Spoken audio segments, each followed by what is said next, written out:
আমার জীবনের best part যেহেতু আমার হাজব্যান্ড, তো আমার হাজব্যান্ডের জন্য আমার সব কিছু করতে অনেক বেশি ভালো লাগে। এই নাচোস মাখানোটা আমি এবং আমার হাজব্যান্ড মিলে অনেক দিন আগে খেতে গিয়েছিলাম।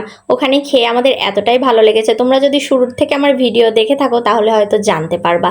যাই হোক, আমি যেহেতু তার সাথে বাহিরে গিয়েছিলাম, তো নাচোস চিপসটা দেখে আমার মনে পড়ে গেল ঘরে তো টুকিটাকি জিনিসপত্র আছেই, তো তাকে আমি নাচোসটা মাখিয়ে দিই, দেখি তার রিয়াকশন কেমন হয়। তো বাচ্চার জন্য একটা এবং তার জন্য একটা কিনে নিয়ে আমি বাসায় চলে আসলাম এবং বাসায় এসে যা যা টুকিটাকি ছিল সব কিছু রেডি করে নিলাম।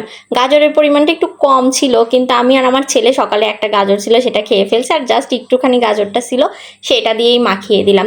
এখানে কিন্তু মিসিং আছে পাস্তা, আলু। যখন আমরা খেতে গিয়েছিলাম ওরা পাস্তা অ্যাড করেছিল, আলু অ্যাড করেছিল, বাট আমার কাছে পাস্তা থাকায় আলসামো করে আমি আর পাস্তাটা দিলাম না। আর কি হাতের সামনে পেয়েছি তাই দিয়েই বানিয়ে দিলাম, এবং তাই আমার হাজব্যান্ডের কাছে অনেক ভালো হয়েছে এবং আমার ছেলেও তো বলছে অনেক ভালো হয়েছে। পাস্তাটা যদি সেদ্ধ করে দিতাম তাহলে খাবারটার ওয়েটটা আর একটু ভারী হতো এবং খাবারটা অনেকক্ষণ পেটে থাকতো, বাট এই গরমে আমার পাস্তা সেদ্ধ করার এখন কোনো রকম কোনো ওয়ে নেই। যাই হোক, এদিকে আমার ছেলের রিয়াকশন, ওদের রিয়েল রিয়াকশন যদি তোমাদের শোনাতাম তাহলে বুঝতা।